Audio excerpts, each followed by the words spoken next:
Several United Nations Security Council members have expressed their support for the African Union-led process in Sudan and urged the parties to return to the negotiation table.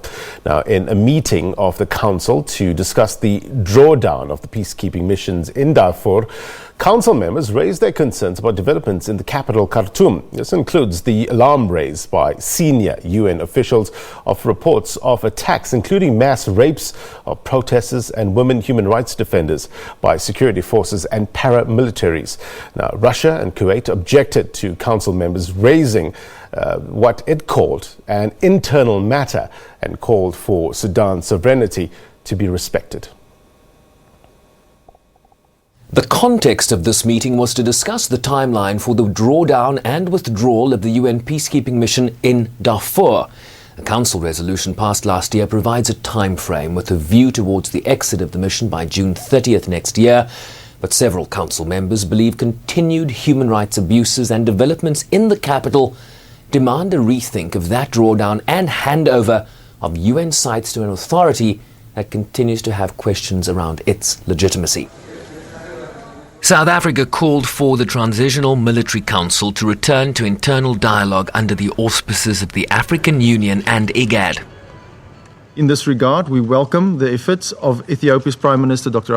Abiy Ahmed, Chair of the Intergovernmental Authority on Development, IGAD, for bringing the parties back to the negotiating table.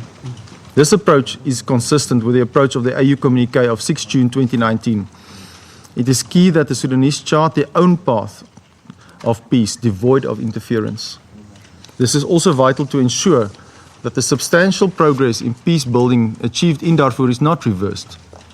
We also welcome all other efforts being undertaken at bilateral level.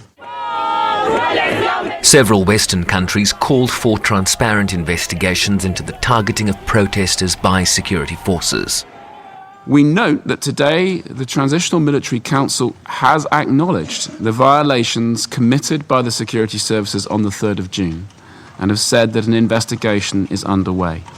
The United Kingdom urges the military authorities to ensure that this investigation is transparent and ensures the accountability that the military authorities have as a responsibility to deliver for the Sudanese people.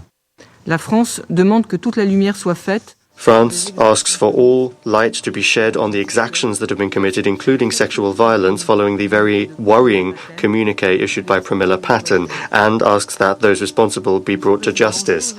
Mr. President, currently what is at stake is the resumption of political dialogue and a negotiated transition towards a civilian-led government in the Sudan.